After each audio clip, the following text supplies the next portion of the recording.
Good morning. My name is Sam. I am an alcoholic, and I'm also a son of recovery. Let's start out with the Serenity Prayer.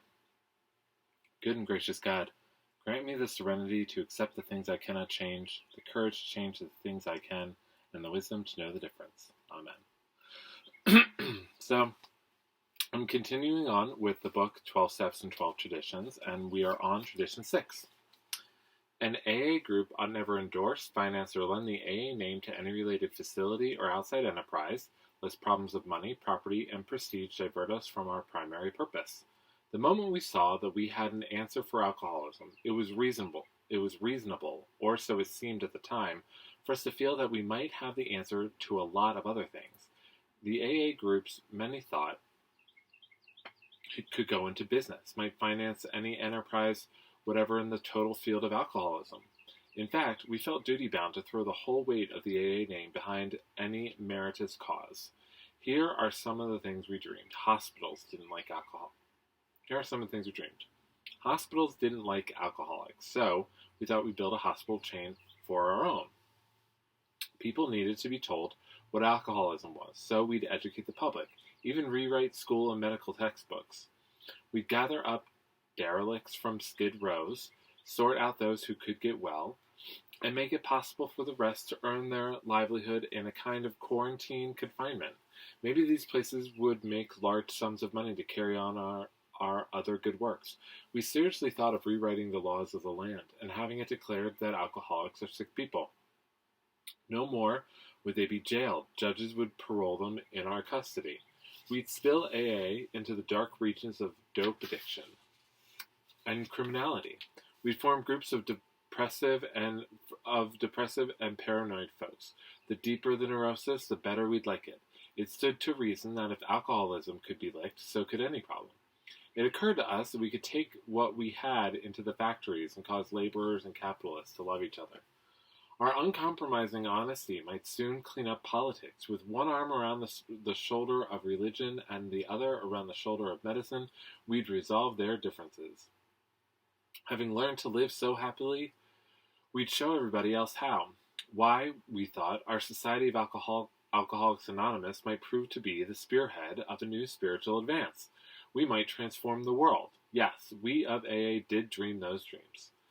How natural that was, since most alcoholics are bankrupt idealists. Nearly every one of us had wished to do great good, perform great deeds, and embody great ideals. We are all perfectionists who, failing perfection, have gone to the other extreme and settled for the bottle and the blackout. Providence, through AA, had brought us within reach of our highest expectations, so why shouldn't we share our way of life with everyone? Whereupon we tried AA hospitals. They all bogged down because you cannot put an AA group into business. Too many busybody cooks spoil the broth. AA groups had their fling at education, and when they began to publicly whoop up the merits of this and that brand, people became confused. Did AA fix drunks, or was it an educational project? Was AA spiritual, or was it medical? Was it a reform movement? In consternation, we saw ourselves getting married to all kinds of enterprises, some good and some not so good. Watching alcoholics committed willy-nilly to prisons or asylums, we began to cry, there ought to be a law. AAs commenced to thump tables in legislative committee rooms and agitated for legal reform. That made good newspaper copy, but little else. We saw we'd soon be mired in politics. Even inside AA, we found it imperative to remove the AA name from clubs and 12-step houses. These adventures implanted a deep-rooted conviction that in no circumstances could we endorse any related enterprise, no matter how good. We of Alcoholics Anonymous could not be all things to all men, nor should we try.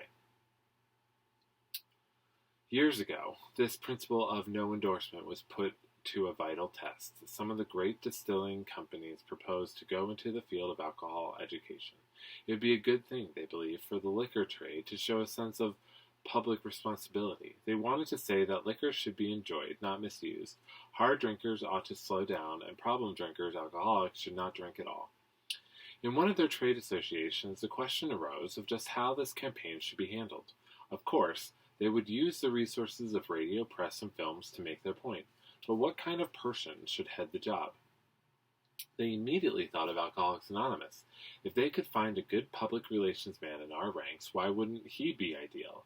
He'd certainly know the problem. His connection with AA would be valuable because the fellowship stood high in public favor and hadn't an enemy in the world. So they'd spotted their man, and AA. With the necessary experiences, straight away he appeared at New York's AA headquarters asking, "Is there anything in our tradition that suggests I shouldn't take a job like this one? The kind of education seems good to me, and is not too controversial. Do headquarters folks see any bugs in it?"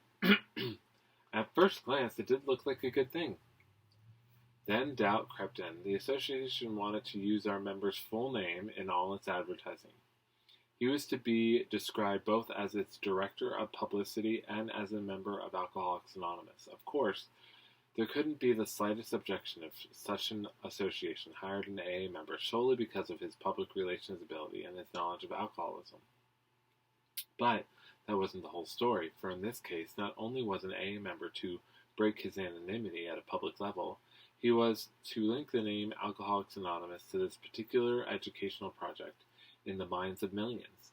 It'd be bound to appear that AA was now backing education, Liquor Trade Association style. The minute we saw this compromising fact for what it was, we asked the prospective publicity director how he felt about it. "Great guns," he said. "Of course I can't take the job. The ink wouldn't be dry on the first ad before an awful shriek would go up from the dry camp.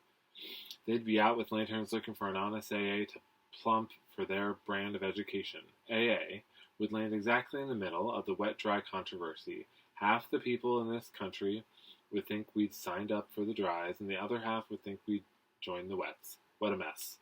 Nevertheless," we pointed out, "you still have a legal right to take this job." "I know that," he said, "but this is no time for legalities. Alcoholics Anonymous saved my life, and it comes first. I certainly wouldn't be the guy to land AA in big-time trouble, and this would really do it." Concerning endorsements, our friend had said it all. We saw as never before that we could not lend the AA name to any cause other than our own. I have some notes in here about what I thought of this tradition, of Tradition 6. One of those notes is about knowing our limits. On page 157, "We of Alcoholics Anonymous could not be all things to all men, nor should we try." It's about knowing our limits, and being really good at one thing is not a bad thing. And knowing that we can't be great at everything is really important. And that's what I said, knowing what we are good at.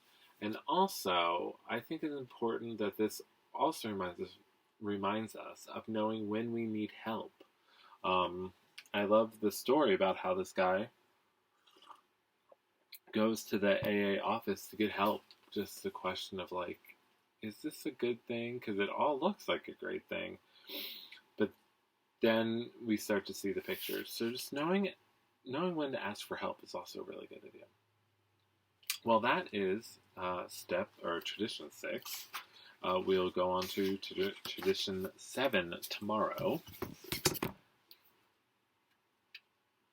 But for now, a peaceful pace. Today, God, help me focus on a peaceful pace rather than a harried one.